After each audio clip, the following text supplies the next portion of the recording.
You've probably heard that Slavic speakers often sound rude or cold to Americans, even when they try to be polite and professional. The problem is that it's not an English mistake, it's a cultural one.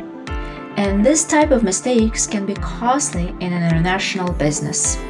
It's not the words, it's the nuances. How you sound, what you say, and when you say it.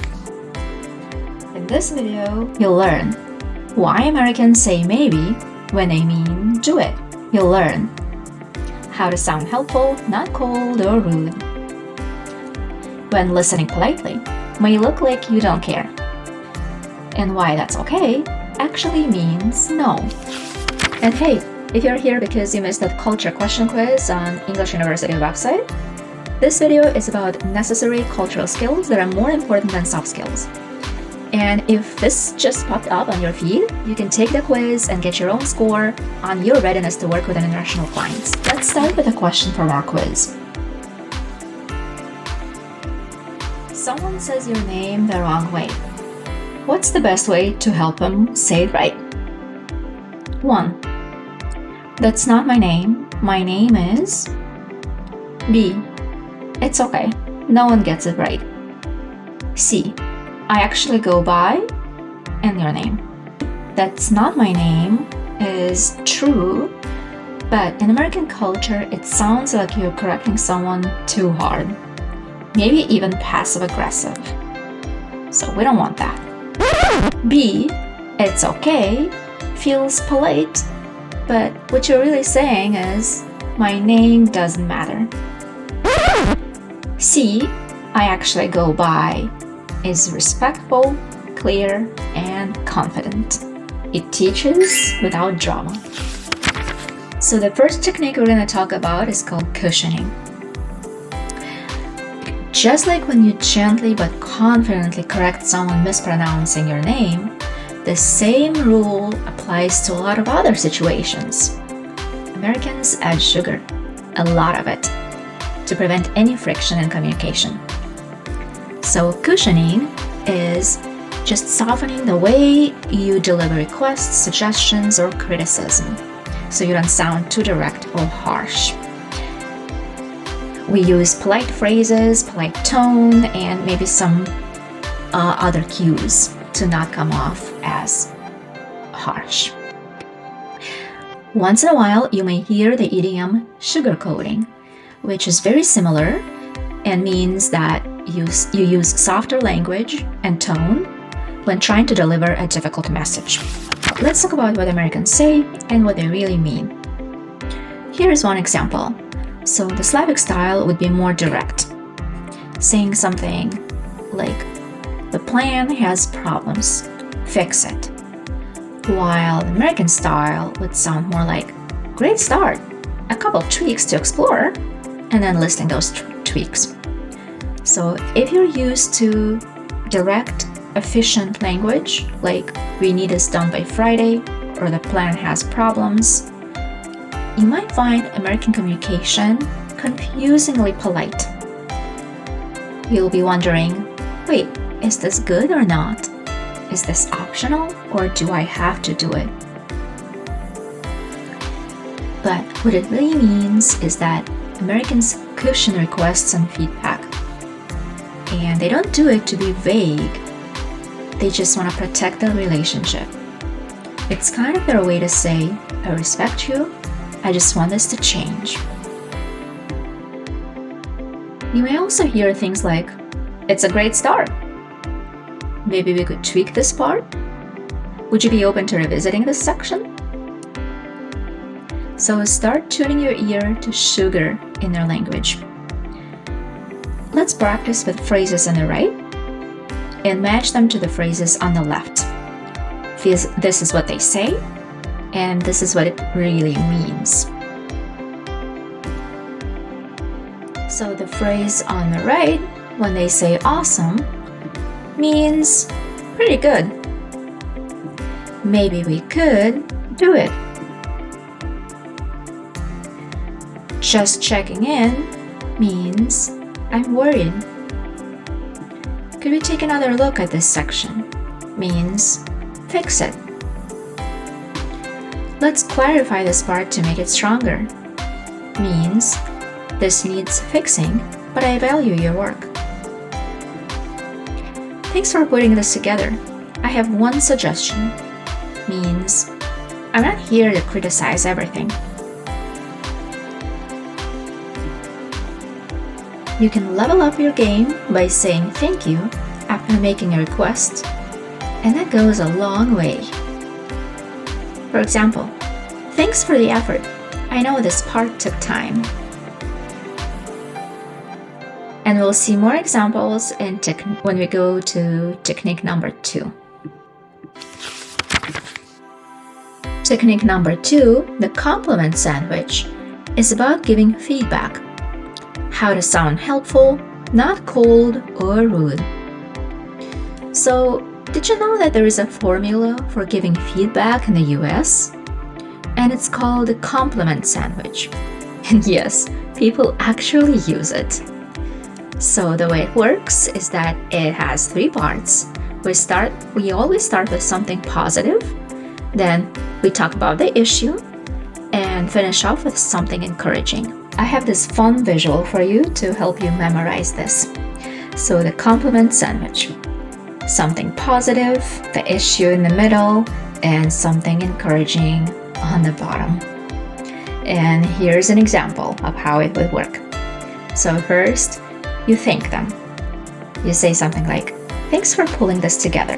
The layout looks strong. Then, you announce your issue. I think section 2 needs some rework for clarity. And at the end, you wrap it up with saying something nice.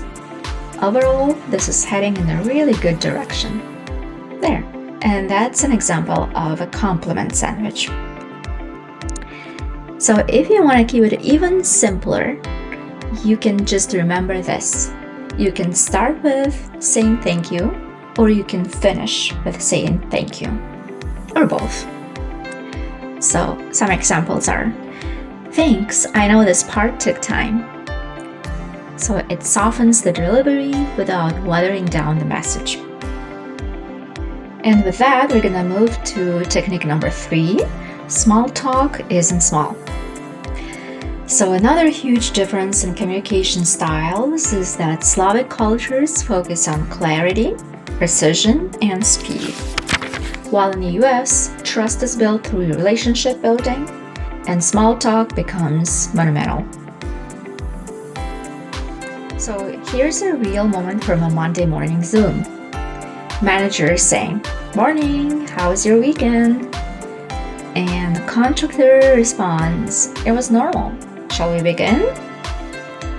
Awkward silence, Americans expected small talk, and the contractor expected to work. So, no one did anything wrong, but the energy just dropped. Because in Slavic business culture, small talk feels like wasting time. In American culture, small talk isn't small. It helps to build connection and trust. And I mean, you don't have to share your whole weekend, but something simple like, I tried a new recipe. I watched that series you mentioned last week. The weather was perfect for gardening. And we have a few more examples here. But first, let's take a look at which topics are good and not so good for small talk. So, TV show. A TV show is a good topic.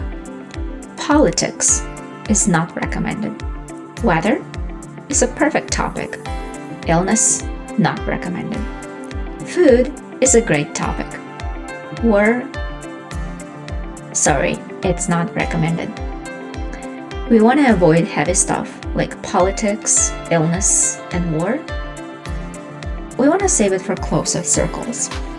If someone brings it up, that's a sign that they trust you. But let them go there first. And the last technique that we're going to talk about is high energy, low energy. Because another big cultural difference in communication is energy. Americans have a high energy communication style, while Slavic communication style is more low energy.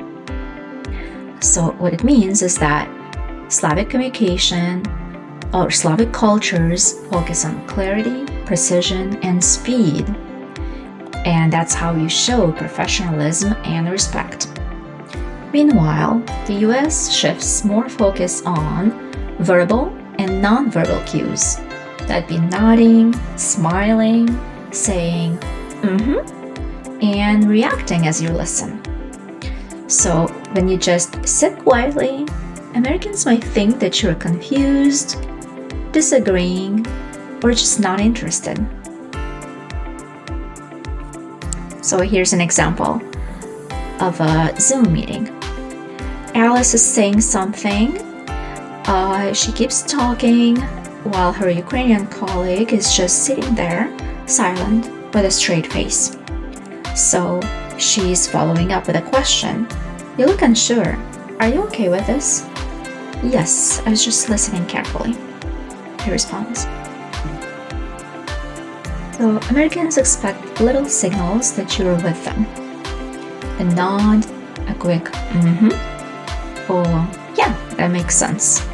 But if you're just sitting there completely quiet, they may assume you disagree, don't understand, you're busy doing something else, just don't care. If you grew up in a Slavic-speaking country, you're probably taught this. When someone's talking, especially someone senior, you don't interrupt. You don't react too much, you just listen. But in an American meeting, silence feels awkward. Without verbal or non-verbal cues, you look confused and disconnected. But it's important to understand that when Americans nod, it doesn't always mean they agree. It means, I hear you, keep going. If the person is looking up or not making direct eye contact, even when they're nodding, the chances are they disagree or unsure.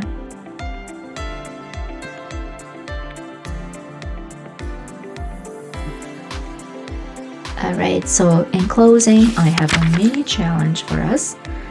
And here's another picture where a person is asking, would you like some coffee?